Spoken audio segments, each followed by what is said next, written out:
Hello दोस्तों, आज की इस वीडियो में हम क्लास 10th का चैप्टर ब्लैक एरोप्लेन देखने जा रहे हैं, जिसके ऑथर हैं फ्रेडरिक फ्रॉस्टी।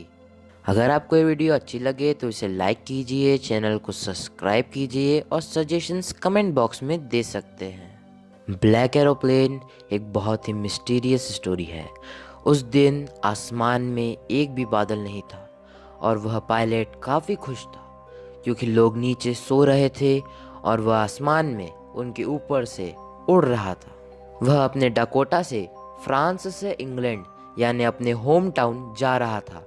वह अपनी छुट्टियों के बारे में भी सोचता है जो बहुत जल्द शुरू होने वाली थी और उसे अपनी फैमिली से भी मिलना था। उसने जब घड़ी की तरफ देखा तो सुबह की 1:30 बज रही थी। जब उन्होंने प्लेन से बाहर देखा तो उन्हें लगा कि स्ट्रीट के बड़े बड़े लाइट उनको दिखने लगे हैं। फिर उन्होंने रेडियो पर कहा, Dakota 088 here, can you hear me? मैं अब इंग्लैंड की तरफ उड़ान भर रहा हूँ, ओवर एंड आउट। फिर एयर ट्रैफिक कंट्रोल से तुरंत जवाब आता है, डकोटा 088, हम तुम्हें सुन सकते हैं। अब तुम्हें 12 डिग्री वेस्ट मुड़ना होगा, ओवर एंड आउट। पायलट यह सोचता है कि वह ब्रेकफास्ट के टाइम तक घर पहुंच जाएगा और रॉयल इंग्लिश ब्रेकफास्ट कर सकेगा।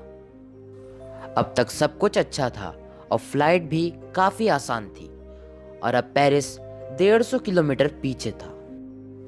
एकदम से उनके सामने घने स्टॉर्म के बादल आ जाते हैं जो कि किसी पहाड़ की तरह लग रहे थे।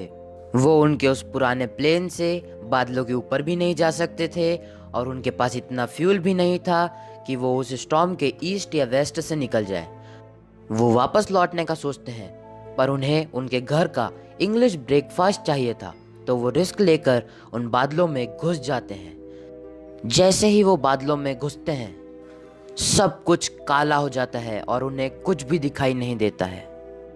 वो एयर ट्रैफिक कंट्रोल से कम्युनिकेट करने की कोशिश करते हैं पर रेडियो और बाकी सारे इंस्ट्रूमेंट जैसे कि कंपास खराब हो जाते हैं और वो इससे काफ़ी डर जाते हैं। लेकिन उन्हें एकदम से एक ब्लैक एरोप्लेन नज़र आता है और उन्हें लगता है कि वो उन्हें बचाने और गाइड करने आया है। वो उसके पीछे पीछे एक ओबीडियंट बच्चे की तरह जाने लगते हैं।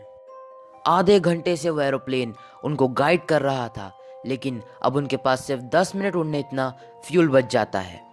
पर फिर एकदम से वो प्लेन नीचे की तरफ मुड़ जाता है और वो उसका पीछा करते हुए जाते हैं तो वो एकदम से बादलों के बाहर आ जाते हैं और एयरपोर्ट भी दिखने लगता है और वो सेफली लैंड कर लेते हैं।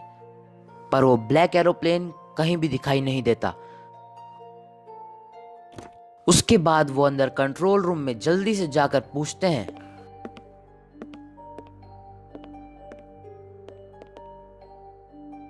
वो एरोप्लेन कहाँ गया? उसका पायलट कहाँ है? मुझे उसको बस एक थैंक यू कहना है। वहाँ पर कोई दूसरा प्लेन नहीं था, रडार पर बस आपका ही एक प्लेन था। फिर वो कौन था जिसने मुझे यहाँ तक बिना कंपास, रेडियो और फ्यूल के सेफली पहुँचाने में मदद की? वो कौन पायलट था जो एक बिना लाइट का ब्लैक एरोप्लेन स्टॉर्म में उड़ा रहा था? उस लेडी की बात सुनकर पायलट आश्चर्य से सोचता है कि फिर वह ब्लैक एरोप्लेन आखिर कौन उड़ा रहा था। शायद यह उनका वहम था या खुद पर भरोसा, और यह रहस्य ही रह जाता है।